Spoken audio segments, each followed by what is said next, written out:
People see what they want to see. And for years everyone, including my own son, saw me as nothing more than a quiet, simple mother. Someone who lived in a small apartment, wore plain clothes, and smiled politely even when life wasn't kind. They thought I was fragile, harmless, ordinary. But they were wrong. Because behind those simple clothes and quiet smiles was a woman with a secret so big, it could silence every person who ever pitied me. A secret I had guarded for more than 20 years, not out of shame, but out of choice. I wasn't poor. I wasn't weak. And I definitely wasn't ordinary. Every morning, I left home before sunrise, pretending to go to a modest job in a small office. My son believed I was just another employee, maybe a clerk, maybe a secretary. He never asked, and I never told. Because I wanted him to grow up believing that dignity comes from character, not from money. He didn't know that the office I walked into wasn't just any office, it was mine. That the people greeting me with respect weren't my coworkers, they were my employees. But at home I kept everything simple. The same old couch, the same kettle, the same pair of worn shoes by the door. I lived like a woman who had nothing, because I wanted to understand how people treated someone who couldn't offer them anything in return. Money can buy many things, but it can't buy truth. And I was about to find out who around me could handle it. That moment arrived one ordinary Tuesday afternoon. My phone rang. It was my son, Ethan. His voice carried that polite tension people use when they're about to ask something uncomfortable. "Mom," he said slowly, "Sophia's parents are visiting from abroad, and they'd love to meet you. We're all having dinner this weekend." I smiled to myself. Love to meet me? No, this was an inspection, not an invitation. And I could feel the nervousness in his tone, the kind of fear that comes when a child worries his mother might embarrass him in front of people who measure worth in brand names and bank balances. So I agreed. "Of course, darling. I'll be there," I said softly. But in my heart, something had already shifted. That night, as I sat in my small living room surrounded by silence, I looked around and realized this was going to be the night I stopped hiding. Not to show off. Not to prove anything, but to remind a few arrogant hearts that real class has nothing to do with money. I decided then, I would go to that dinner dressed like the woman they believed I was, poor, simple, invisible. And when the time was right, they would see who I truly am. Because sometimes, to teach people what value means, you have to let them underestimate you first. Saturday evening arrived sooner than I expected. The city was glowing under golden streetlights, cars gliding through wet roads after a soft afternoon rain. I stood in front of my mirror, staring at the woman reflected back, calm, plain, unremarkable. That was exactly what I needed to be tonight. I pulled out an old gray dress from the back of my closet, wrinkled, simple, the kind no one would look at twice. No makeup, no perfume. Just a little lip balm and tired eyes that had seen too much. I tied my hair back into a loose bun and slipped into a pair of worn shoes that had walked through storms and success alike. When I looked at myself again, I smiled. Perfect. I looked like the kind of woman who blends into the background, the kind people speak over, not to. I took a deep breath, grabbed my old handbag, and left. As the taxi moved through the city, I watched people dining in fancy restaurants, laughing, clinking glasses, unaware that inside one of those shining buildings, a quiet war was about to begin. When I arrived at the restaurant, I understood why Ethan had sounded so tense. It wasn't just a dinner, it was a palace. Tall glass walls, velvet curtains, chandeliers like falling stars. The kind of place where even the silence smells expensive. I paused for a moment before walking in. A doorman in white gloves opened the door with a practiced smile, the kind reserved for customers who belong there. I didn't look like one of them, and that was the point. Inside, I saw my son before he saw me. He was standing near a table by the window, wearing a sharp black suit that made him look older than his years. Next to him was Sophia, my daughter-in-law, glowing in a cream-colored dress, a diamond bracelet glinting under the chandelier light. She was scanning the entrance anxiously, her expression stiff, nervous, almost embarrassed. Then she saw me. For a brief second, her face froze, a mixture of shock and discomfort, before she forced a polite smile. "Mother-in-law," she said softly, "you came." Her parents turned their heads. Two people who looked like they'd walked out of a luxury magazine, her father in a tailored gray suit, her mother shimmering in emerald silk and gold jewelry that caught every light in the room. Their smiles were practiced, their eyes calculating. Ethan's voice cracked slightly as he greeted me. "Mom, I'm glad you made it." But I could hear the disappointment he tried to hide, the kind that comes when you realize your mother doesn't fit the picture you wanted to paint. I smiled gently and said, "Of course, son. I wouldn't miss it." My tone was calm, almost timid. But inside, I was sharper than ever. Sophia's mother gestured toward the chair farthest from her, a small, silent insult wrapped in politeness. I took the seat without complaint. If they wanted to treat me like an outsider, I would give them the illusion they wanted. Menus arrived, thick leather covers with French words I pretended not to understand. When Sophia's mother noticed, she leaned closer with a rehearsed smile. "Would you like me to help you choose something, dear? These things can be a bit confusing." Her tone dripped with pity. I nodded meekly. "Yes, please. Whatever you recommend." She handed the menu back to the waiter and said, "Something simple for her. Nothing too heavy. Something simple." The words cut deeper than she would ever know.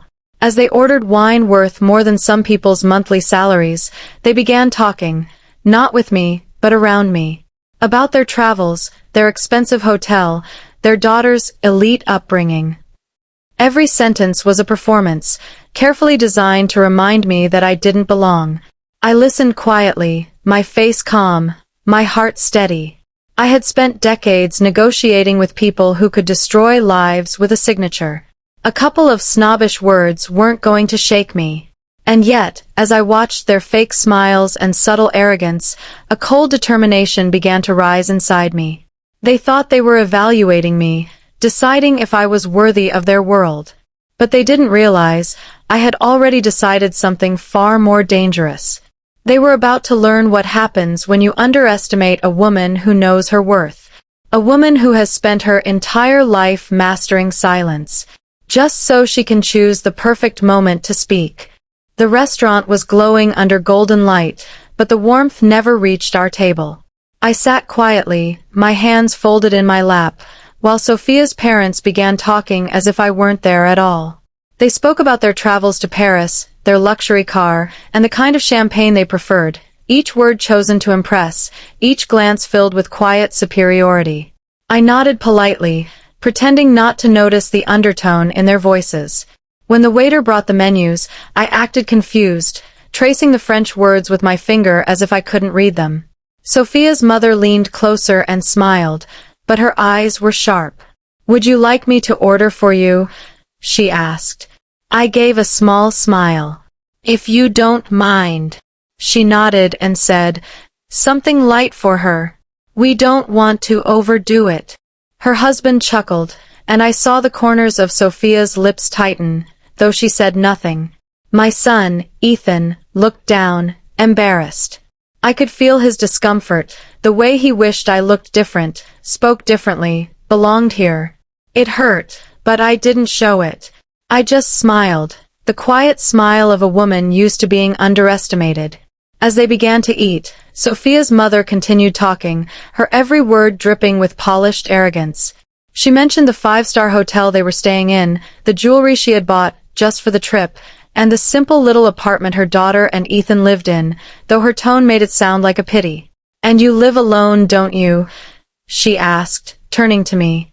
"It must be difficult at your age, without much help." I smiled faintly. "I manage. I live a simple life." Her face softened in false sympathy. "So brave of you," she said, and took another sip of her wine. "I admire women who survive with so little."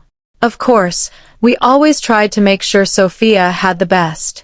Private schools, travel, exposure. We believe in investing in our children. Her husband added, "Yes, that's what real family means, supporting your children so they don't have to struggle." I nodded and said gently, "That's a good thing. Everyone gives what they can." The air between us grew heavier with every word. They thought I was too naive to see the insult hidden behind their smiles. They wanted me to feel small, grateful, ashamed of my simplicity. But I didn't feel small. I felt awake. I watched every move, every expression. Ethan's nervous glances, Sophia's silence, the way her parents smiled when they mentioned money. It told me everything I needed to know. When the waiter returned with dessert, Sophia's mother ordered something expensive, topped with gold flakes, while mine was the cheapest item on the menu. She looked at my plate and smiled sweetly. Simple choices suit simple people, don't they? I looked up at her and nodded, my voice soft. You're right. Simplicity reveals the truth about people. She laughed lightly, thinking she'd won some invisible game. But she had no idea that every cruel word, every condescending tone was pushing her closer to a moment she would never forget. Because I wasn't there to defend myself. I was there to observe, to let them bury themselves in their own arrogance. And when the time came, I would show them what true class looked like, without ever raising my voice. The dinner dragged on, and with every passing minute, the distance between courtesy and cruelty grew smaller. The conversation shifted from travel and luxury to family matters, which in their world meant control disguised as concern. Sophia's mother placed her fork down delicately, leaned forward, and smiled with the kind of sweetness that usually comes before a knife. "We wanted to talk about something important," she said, glancing at her husband, who gave a slow, approving nod. "Marcus is a wonderful man," she continued, using my son's name as if she owned it, "and we love him like our own. Sophia couldn't have chosen better. But marriage comes with responsibilities, stability, balance. You understand, don't you?" I met her gaze calmly. "I do," I said softly. "That's good," she replied. "Because we were thinking, now that Marcus has a family of his own, it might be time for you to take things a little easier. Focus on yourself. You've done your part as a mother. It's only fair you get to rest." She paused just long enough for the words to sting before adding, "Of course, we know it's not easy to live alone on a limited income, and we'd like to help." Her husband folded his napkin neatly and spoke as if announcing a business decision. "We could provide a small allowance every month. Something to make life more comfortable. Say $500, maybe $700. You wouldn't have to worry about expenses anymore." I looked at them both and smiled faintly, though inside, a storm began to rise. "That's very generous," I said. "But what would you expect in return?" Sophia's mother hesitated for a second, pretending to be surprised by the question. "Oh, nothing much," she said lightly. "Just that you give the kids their space. Don't visit too often, don't call too much. Let them build their life without feeling pressured." Her words fell like poison wrapped in silk. I could feel my son shift uncomfortably beside me, his face turning pale, his fingers tightening around his glass. He opened his mouth to speak, but I raised my hand slightly, signaling him to stay silent. "I see," I said quietly. "You'd like to help me. Stay away." The father cleared his throat, trying to smooth over the tension. "Please don't misunderstand. We're only thinking of what's best for everyone." His wife nodded eagerly. "Exactly. We don't want Marcus to feel burdened. You've already done so much. Let us take care of you now." For a moment, I said nothing. I simply looked at them, their perfect posture, their polished smiles, their glittering jewelry, and wondered if they could even hear how heartless they sounded. Then I smiled again, the same gentle, harmless smile I had worn all evening. "That's a thoughtful offer," I said. "Let me think about it." Relief flashed across their faces, as if they had successfully bought my silence. They picked up their wine glasses again, convinced that the poor, naive woman had agreed to their terms. But inside, I was already writing the next chapter of their downfall. I had been silent long enough. They wanted to teach me my place, but soon, they would see a version of me they could never forget, the woman who had built her life from nothing and learned to turn humiliation into power. They thought they had won a small victory, but what they didn't know was that I had just given them the rope they'd use to hang their pride. And when the time came, I would pull it, gently, and watch everything they believed about class, power, and respect come crashing down, one truth at a time. The silence that followed their so-called generosity was heavier than the chandeliers above us. I could hear the faint clinking of cutlery from nearby tables, laughter from strangers who had no idea a storm was brewing here. I set my napkin down slowly, the gesture calm and deliberate, and looked directly at Sophia's mother. "Your offer," I began softly, "is truly generous. I just want to understand it clearly before I accept." Her eyes brightened, certain she had succeeded. "Of course," she said, adjusting her diamond bracelet. "Ask whatever you wish." "You mentioned $700, I continued. "Is that the value you place on removing a mother from her son's life?" The words slipped from my mouth like ice. The smile on her face froze. "That's not what No, it's exactly what you meant," I interrupted quietly. "You're offering me a price to disappear. To erase myself from the family photo so that your daughter can pretend she married into perfection." Her husband shifted in his chair, his voice rising slightly. "We didn't mean to offend you." I looked at him calmly. "You did. You just didn't expect me to notice." My son's face turned white. "Mom, please." I raised a hand again, stopping him gently. "Let me speak, Marcus. I've been quiet enough tonight." I turned back to the woman who had spent the evening dressing her cruelty as kindness. "You've spoken endlessly about your money, your travels, your success. But have you ever wondered what it's like to build all of that on your own? Without anyone's help, without your husband's business, without your family's fortune." She blinked, caught off guard. I've worked hard," she stammered. "Yes," I said, "but I've built everything." They exchanged puzzled glances. I leaned back slightly, my voice calm but sharper now. "You assume I'm poor because I don't wear my wealth like perfume. You assume I'm simple because I let you talk. You assume you have power because I allowed it." I reached into my old handbag and placed a black credit card on the table, the kind that needed no introduction. It gleamed faintly under the light. "That," I said quietly, "is my corporate card. Unlimited limit. Regional executive account." The silence that followed was absolute. Even the waiter froze halfway to another table. Sophia's father stared, frowning in disbelief. "You're joking," he said. I shook my head. "I've been the operations director for a multinational company for 15 years. I manage budgets you couldn't imagine, sign contracts worth millions, and employ more people than you could ever meet in your lifetime." I turned my eyes to Sophia's mother. "And yet, you looked at me and saw nothing. Because to you, value has always been wrapped in diamonds." Sophia's eyes welled with tears. Marcus sat motionless, shame written all over his face. The other woman's lips parted, but no sound came out.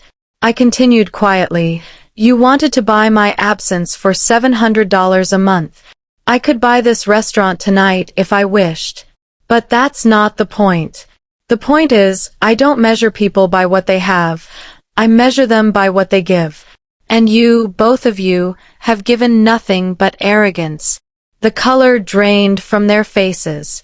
For the first time that night, they looked small. I picked up the black card and handed it to the waiter. "Put the entire bill on this," I said softly. "And make sure to add a generous tip." The waiter nodded quickly and hurried away. I looked back at the table and smiled. not with triumph, but with peace. "You wanted to meet a poor woman," I said. "Tonight, you met someone richer than you'll ever be, not in money, but in self-respect." No one spoke. Even Sophia couldn't look up. The only sound was the soft hum of music and the quiet weight of truth filling the air. I rose from my seat, my old handbag on my arm, my dignity untouched. "Next time," I said gently, "think carefully before you decide who deserves your respect. Because sometimes the person you look down on is the one keeping your world standing." Then I walked away, leaving them at a table full of expensive food and the bitter taste of their own pride. For a long moment after I walked away, no one spoke. The air at the table was thick with humiliation, the kind that can't be hidden behind polite smiles. I stopped a few steps from the exit, watching from the corner of my eye as the waiter returned with a check in a small leather folder. He placed it carefully on the table, but neither of them reached for it. Sophia's father cleared his throat and handed over a gold card with his name embossed in bold letters. The waiter left and came back less than a minute later, his expression apologetic. "I'm sorry, sir," he said softly. "Your card has been declined." The man's head snapped up. "That's impossible. Try again." The waiter did, and the second card met the same fate. Sophia's mother's face turned pale, her fingers trembling as she whispered, "Frank, what's happening?" He fumbled for his phone, muttering about bank errors, travel issues, and security blocks, but his voice no longer carried the power it once did. The same people who had spoken so loudly about their wealth were now shrinking into silence. I turned back toward them slowly, my heels echoing softly on the marble floor. "Is everything all right?" I asked in the calmest tone I could muster. Sophia's father looked up, his pride cracking under the weight of embarrassment. "It's just a technical issue," he muttered. "It'll be resolved tomorrow." I smiled faintly. "Of course," I said. "These things happen." I reached into my bag again and this time pulled out a different card, metallic, heavy, transparent, engraved with my name. The waiter's eyes widened when he saw it. "Please," I said, handing it over, "settle the entire bill with this, and include a little extra for their inconvenience." The man tried to protest, but his voice was too weak. "That's not necessary," he said, but I only smiled. "Nonsense. Family helps family, right?" The waiter returned moments later, holding the receipt with both hands, as if it were something sacred. "Thank you, Ms. Sterling," he said. "Everything is taken care of." Sophia's mother stared at me as if she were seeing me for the first time. All the sparkle in her jewelry, all the confidence in her posture, had vanished. What replaced it was something I had never seen in her eyes before. Fear. Not fear of me, but of what she saw reflected in herself. "You've made your point," she said quietly, her voice trembling. "No," I replied gently. "Life made my point long before tonight. I just let you see it." Sophia was silently crying. Marcus sat still, torn between shame and disbelief. "Mom," he whispered, "why didn't you tell me any of this?" I looked at him and smiled softly. "Because I wanted you to know me for who I am, not for what I have. And tonight, you saw both." I turned to leave, then stopped and looked back one last time. "Do you remember what you offered me?"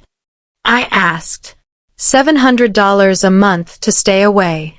Consider tonight your first payment, though I assure you, the debt between us is much larger.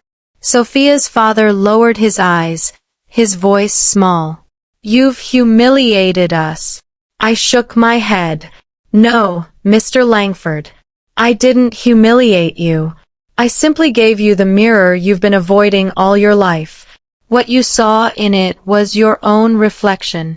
Then I turned to Sophia, her mascara smudged from tears.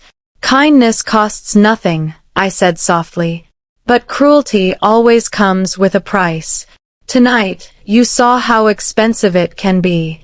I left them sitting there, surrounded by untouched desserts, cold coffee, and the silence of their own pride. Outside, the night air felt cool and free. The city lights shimmered against the pavement, and for the first time in years, I felt lighter. Behind me, that elegant restaurant had turned into a courtroom, and the verdict was already written. Money can buy many things, but it will never buy class or dignity or grace.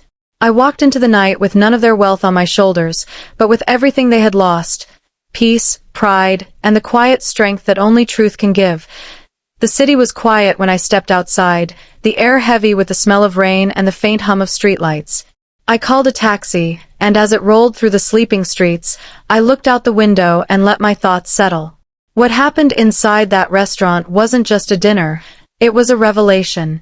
I had carried the truth inside me for years, hidden beneath simplicity and silence, and tonight I had finally set it free. It didn't feel like victory. It felt like release. For the first time, I wasn't hiding who I was, and I realized that honesty, no matter how uncomfortable, always brings peace.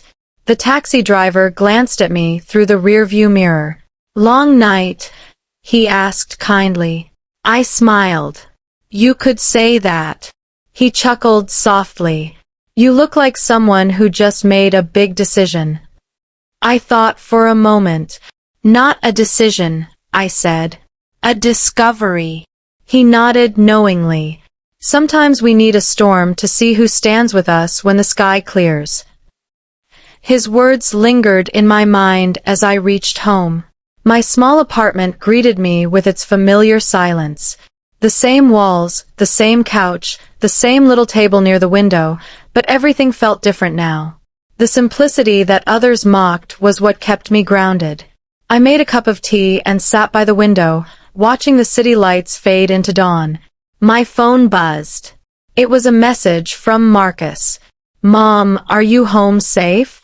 I smiled and replied, "Yes, my son. I'm home and at peace." A moment later, another message appeared. "I'm proud of you. Thank you for showing me what strength really means." My eyes filled with tears, not of sadness but of gratitude.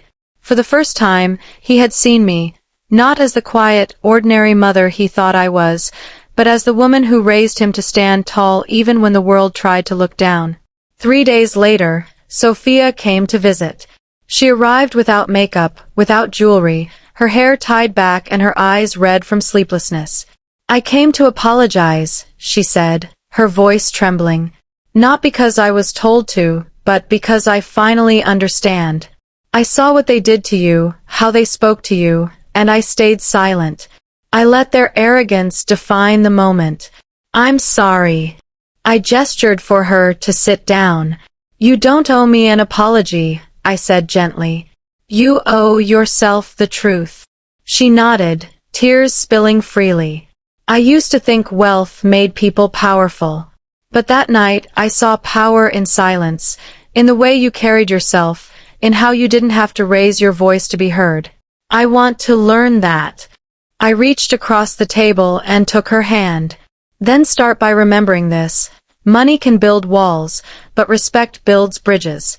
Choose the bridge, always." After she left, I sat for a long time in silence. The city outside had begun to stir again. Children laughing, vendors calling, life moving forward as if nothing extraordinary had happened. But for me, everything had changed. I had exposed the truth, yes, but more importantly, I had freed myself from the need to prove anything ever again. I realized that true wealth isn't found in what you own, but in what you can live without. I looked around my simple home and smiled. It wasn't big, it wasn't luxurious, but it was real. And in that moment, I understood that peace, dignity, and honesty are the rarest treasures of all. The world may measure success in numbers and possessions, but I measure it in freedom. The freedom to be exactly who I am without apology. As the morning light crept through the curtains, I whispered to myself, "Let them have their money, their status, their pride.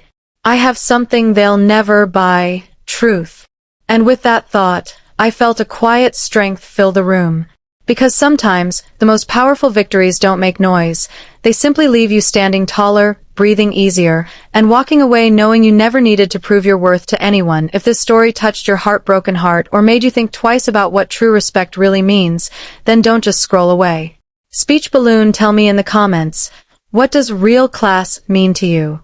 And if you believe, like I do, that dignity and kindness are the highest forms of wealth, red heart, tap like, bell subscribe, and globe showing Europe Africa, share this story with someone who still believes money defines worth.